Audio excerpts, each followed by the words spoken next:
Saxon Algebra 1, half lesson 92, estimating roots. This is a topic that at first you'll think, oh, this is really hard. But when you stay calm and think about it for a minute or two, you'll realize this is actually super, super easy. Okay, here's the thing about roots. If we choose the right numbers to put inside of our pig houses. Have I told you the story about the 3 little pigs? I don't know if I have yet. I'll save that for another day, but I often call a radical sign a pig house. And there's a reason why. It will become evident in Algebra 1, but just know I call this is actually a radical sign. That's its proper name. But I often call it a pig house, okay? If the right number is inside, that's really easy to solve, right? Even if it's a fraction. If the numbers are easy, oh, we know that's 2 over 3, right? Square root of 4 is 2, square root of 9 is 3. This is easy. Even cube roots. If we choose the right number, super easy. We've probably got a lot of them memorized by now. And then the 4th root of 16, what is the number multiplied by itself 4 times to give you 16? Well, I know 4 times 4 is 16. And then I realize, oh, each 4 is 2 times 2. So the 4th root of 16 is 2, all right? Now, these problems are easy because I've chosen wisely the numbers inside of the radical signs / pig houses. What happens if these are not such cheerful, agreeable numbers? That's the topic of our lesson.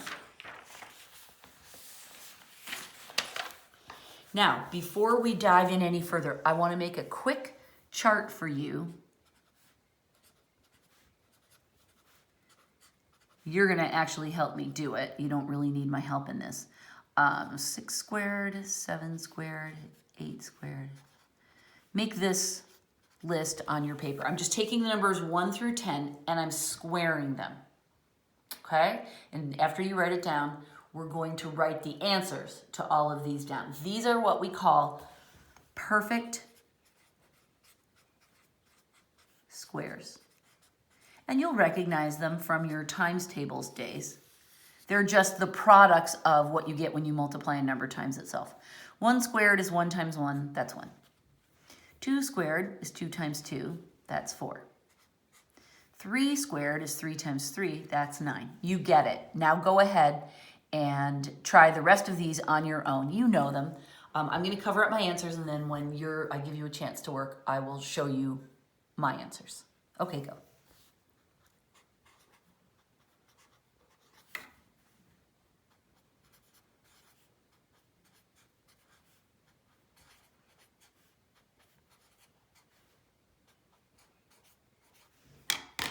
Give you a minute longer to work.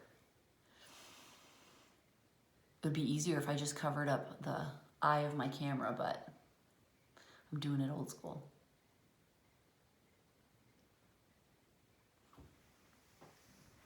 Okay, check your answers against mine. 1, 4, 9, 16, 25, 36, 49, 64, 81. 100.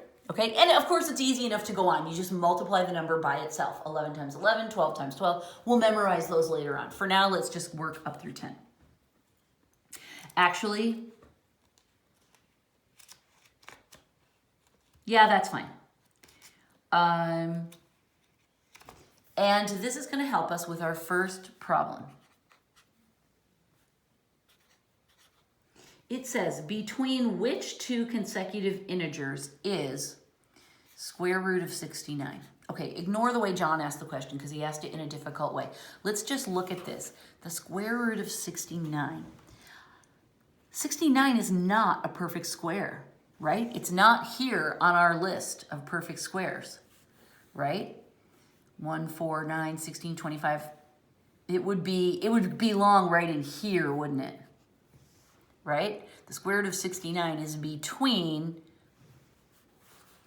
square root of 64 and square root of 81, right? It's between those two. Which tells us that this answer, we don't know it exactly, but the square root of 64 is 8. The square root of 81 is 9. So that tells us that the square root of 69 is between 8 and 9. This is the answer John is looking for. He's asking us what numbers will it fall between? And that's his whole consecutive integer, blah, blah, blah. He says it in a very mathy, technical way. But that's what he's looking for is where does this fall between the perfect squares? And that tells us that this must be 8 point something, probably on the low side, right? Because 69 is a lot closer to 64 than it is to 81. So it's like, it's probably, 8.2, 8.3, something like that. But this is all John needs to know. And he writes it like this, which is just a fancy way of saying the same thing, right? He's saying that 8 is less than the root of 69, and the root of 69 is less than 9.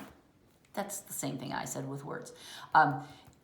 It's fine if your brain thinks of it this way and you kind of have to go, huh? But go ahead and write it in this way so you'll get used to doing it that way.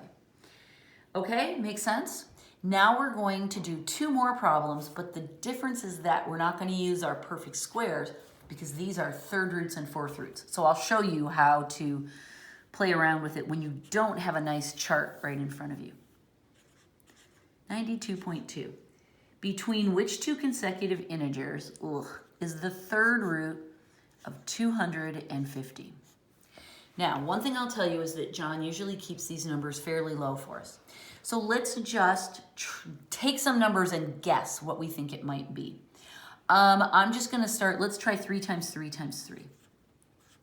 Well, that one, and we can just figure them out, right? 3 times 3 is 9. 9 times 3 is 27. Okay, that's really low. Let's jump up to 5.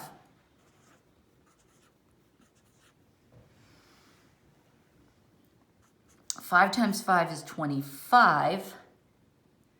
25 times 5, I can do that in my head. That's 125. This is too low. This is too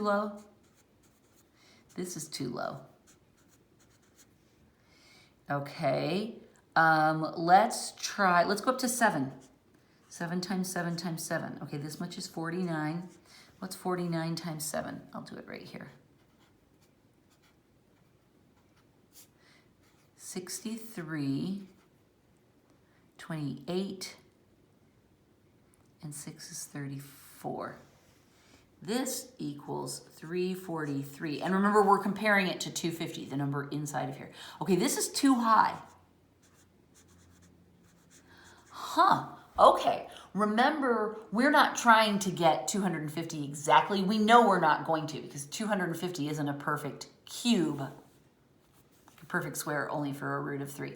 We're just trying to get the whole numbers that come closest. Okay, so 7's too high. Let's try 6 times 6 times 6. 6 times 6 is 36. And then we'll do 36 times 6. That's also 36. 21 equals 216. Okay, so we found it. 6 and 7 are consecutive integers, and our root falls in between these 2, right? And it's 6 and 7, so there's no whole numbers in between them that we could try. This is the right range so that we know that our answer is between 6 and 7. So we write it just like we did here. We put the little number, and then we put the root, and then we put the bigger number. So the cube root of 250 is between 6 and 7, and that's the right answer. Right? This isn't hard. It just requires a little playing around, but you're just looking for 2 numbers back to back that are above and below this one. We're not trying to find an exact match. That's why the math on this is pretty easy, because we're not trying to match it exactly. We're just trying to find where it fits in. And we'll do one more.